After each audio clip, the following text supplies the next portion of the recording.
Yo, what's up, everybody? This is Troy D from the Troy D 24/7 Mall. On point reviews all day, every day.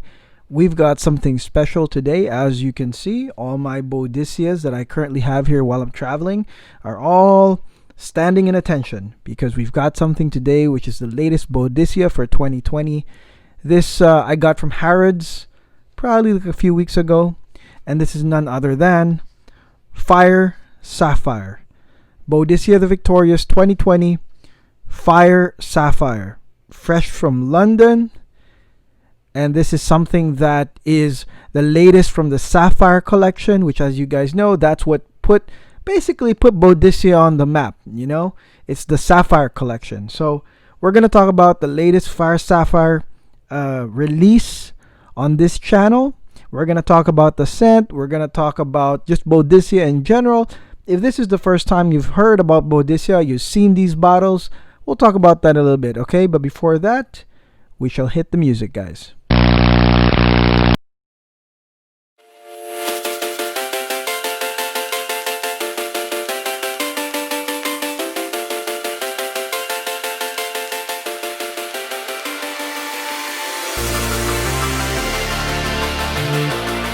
And we are back. Boadicea The Victorious, Fire Sapphire. Man, again, latest release. Got it from Harrods, and as you can tell, really beautiful presentation, just like most of the Boadicea The Victorious releases. Well, maybe one of my gripes is that, this is basically the same bottle as the Consort right here, which is priced less. It's not a Sapphire, and then they kind of just put a Fire Sapphire. Maybe that's my only gripe. I wish it was maybe like an orange bottle or a yellow bottle, that like a transparent yellow bottle. I think that would have been more, kick-ass, okay? It's just me. But nevertheless, I mean, this is about the juice, okay? But let me say this first and foremost, that all the Sapphires, like the thing that makes me interested in the Sapphires is that, the Sapphire collection is basically what put Boadicea on the map, Like, I wouldn't have heard about this brand, or I wouldn't have gotten into it if I never heard of the legendary blue and green Sapphire, from everybody around me, when you see somebody with the blue Sapphire, you're like, oh my gosh, like he just copped the most amazing perfume on the planet. Like, that's the feeling, from the outside looking in, And I never thought that I would eventually own a Boadicea, and then boom, fast forward later, I own a lot of their best ones, So a very impressive brand. And I will say this too, that the Boadicea brand, it does make you smell expensive. Okay, so with the price comes the feeling. You buy something expensive, it also makes you smell expensive at the same time. Okay, I've never had a Boadicea that didn't do that. Okay, so just a few positives about the brand. Okay, so this one specifically, guys, is called Fire Sapphire. Does it feel fiery? Let's find out. The opening of this one will probably shock you guys, because the opening of Fire Sapphire is basically ilang ilang. Okay, it is a yellow floral.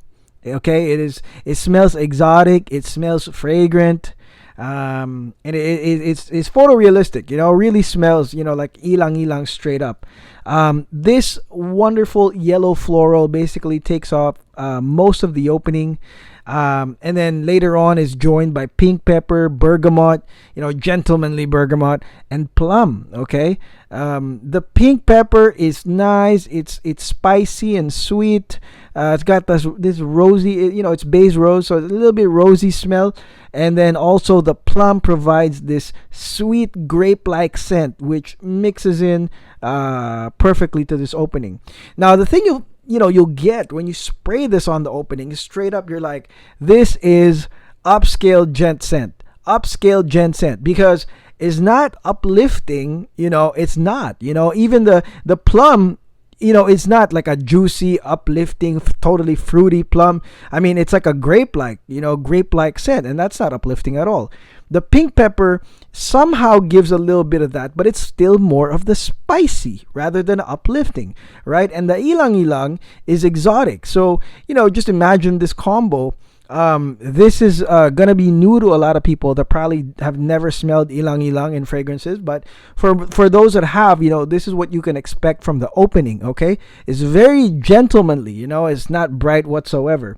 Now the mid notes to me is also a stellar component of Fire Sapphire. You do have Jasmine Sambak, Hidion, Bulgarian Rose, and Kashmiran. Okay, and I'll focus a little bit of my attention to that.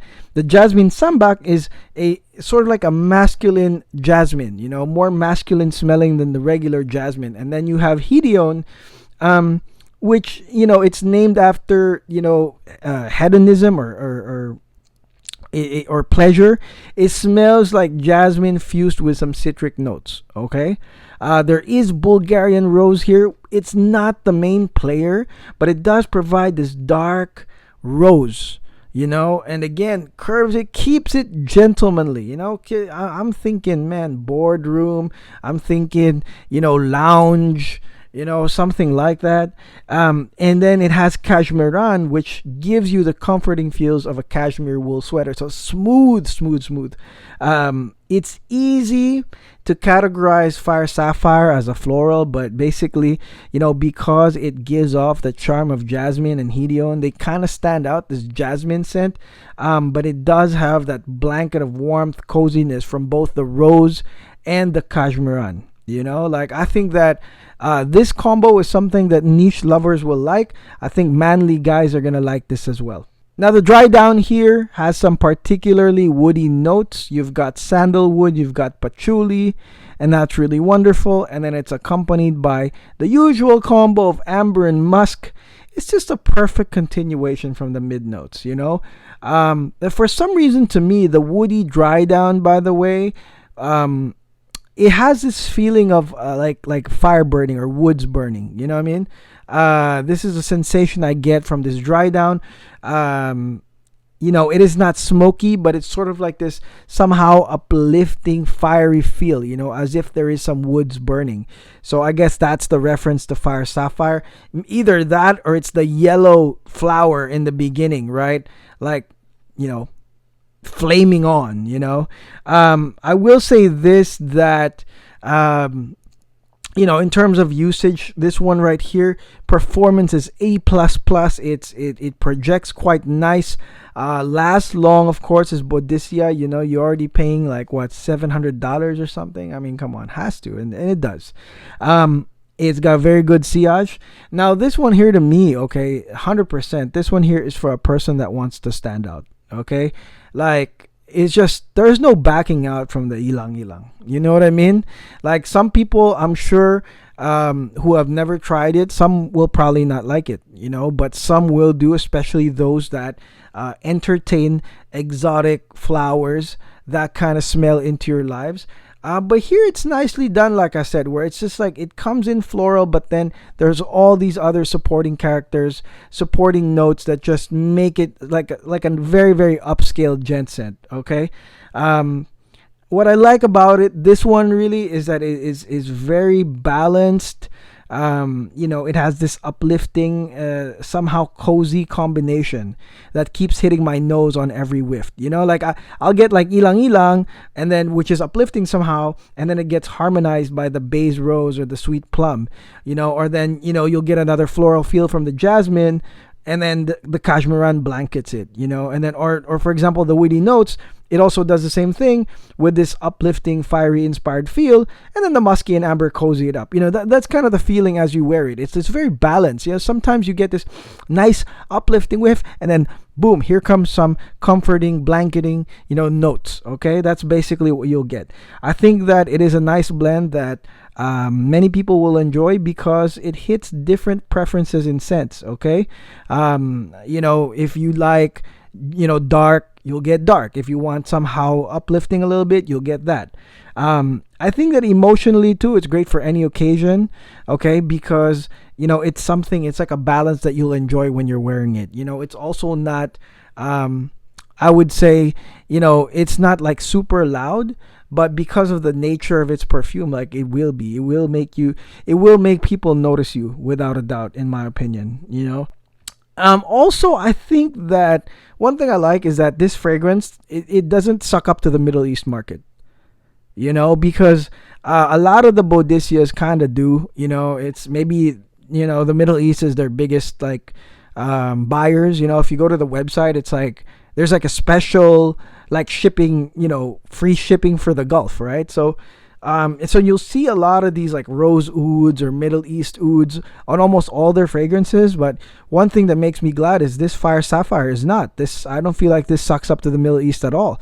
No rose oud, no, none of that. So I think that's really cool. I'm glad that they made a fragrance that's not like that. Okay, even if there is rose here, it's not really a main player. Okay, and again, ultimately, it's such a gent scent. I mean, this can be worn with a suit and tie in some important gathering. It's such a pop out smell. I mean, any special occasion, I think this will really pop out. And if you are the type of person that you want to become, the elephant in the room, you want people to notice you. You want to come in with like a really good first impression to people, and people will be like, "Whoa, what's that smell? It's so complex." Definitely Fire Sapphire is for you. I don't see the young guys wearing this. I see somebody more mature wearing this. Okay, just because, like I said, of that, it's if you're a young guy and you're expecting like a youthful perfume, you're not gonna expect this combo here, whatsoever. Okay, it's got all the notes that sort of like show maturity, maturity and manliness, but in a mature way. Okay, so that's it. That is my review on Boadicea the Victorious Fire Sapphire 2020. Hope you guys enjoyed it. This is a review with no hype. I was really hyped to get it, but it's really great to explain it to you guys so you know what you're getting into. And if you like this video and if you want to watch other Boadicea videos on the channel, make sure you like and subscribe. Okay, it really tells me that you guys want to get some more Boadicea on our playlist. Okay, and until then, guys, I'll see you again, guys. God bless and take care. This is Troy D.